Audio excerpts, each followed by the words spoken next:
NVIDIA 自動シェーダーコンパイルを使ってみた。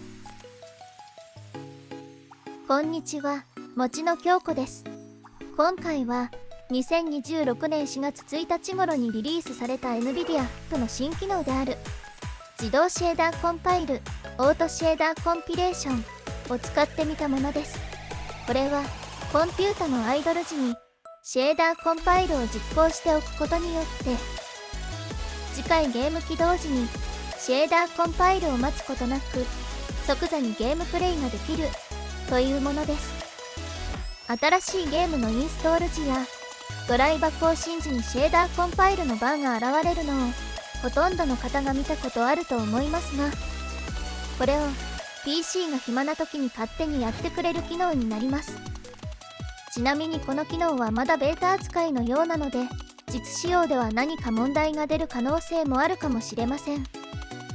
念のためご留意ください。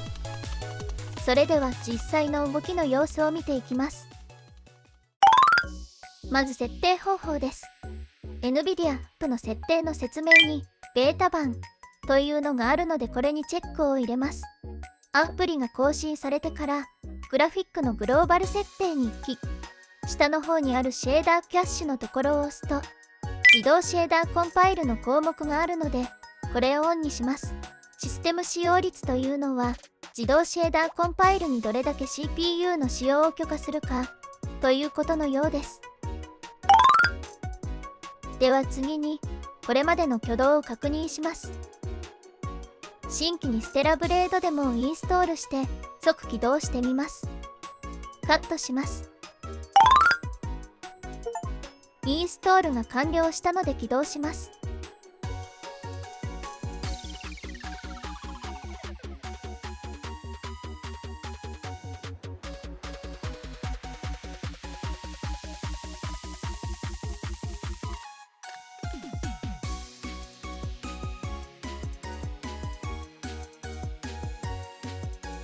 ここでシェーダーコンパイルが始まりました。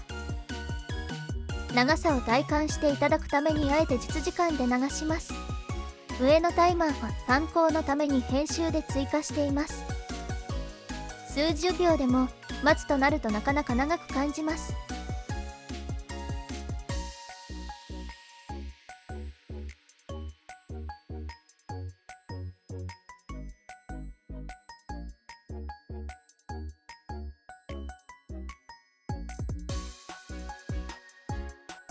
およそ35秒ほどかかったようです。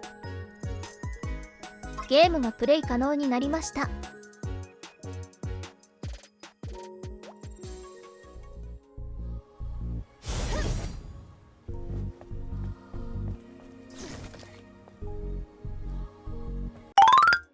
次に自動シェーダーコンパイルの様子を見ていきます。ステラブレードデモを一度削除して再インストールしています。カットします。インストール完了しましたが、このまま放置します。この後、5分ごとに実行されたかチェックしたり、そもそもデスクトップ録画が走っていたのが悪かったのか、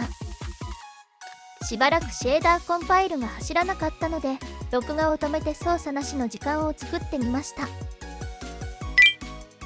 するとこのように、突如として実行されました。タスクマネージャの横軸が1マス10秒のようなので、ディスクアクセスの様子からだいたいに30秒実行されたように見えます。CPU は中設定でしたが、あまり高い使用率にはならなかったようです。シェーダーコンパイルが開始される細かい条件は分かりませんでしたが、今回は長く見積もっても放置してから30分以内には完了しました。ではゲーム起動します。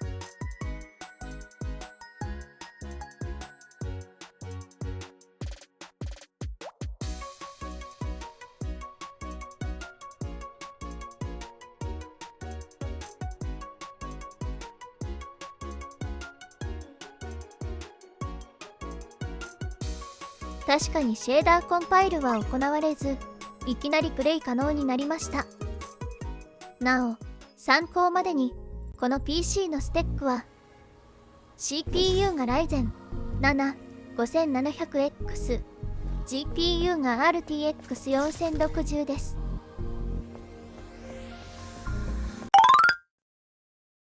ということで、リリースされたばかりの NVIDIA 自動シェーダーコンパイルについて、設定方法と実際の動きを見てきましたが、いかがでしたでしょうか。個人的には、今後安定して動作してくれるのであれば、なかなかいい機能だなと思いました。4月3日現在ではベータ扱いなので、NVIDIA アップのベータ版にしかこの機能が表示されないことと、最初の方でも触れましたが、機能自体もベータということで、過信は禁物というところは少し注意が必要かもしれません。皆さんの感想や動作報告、その他どんなことでもお気軽にコメントいただけると大変嬉しいです。それでは今回は以上です。ご視聴ありがとうございました。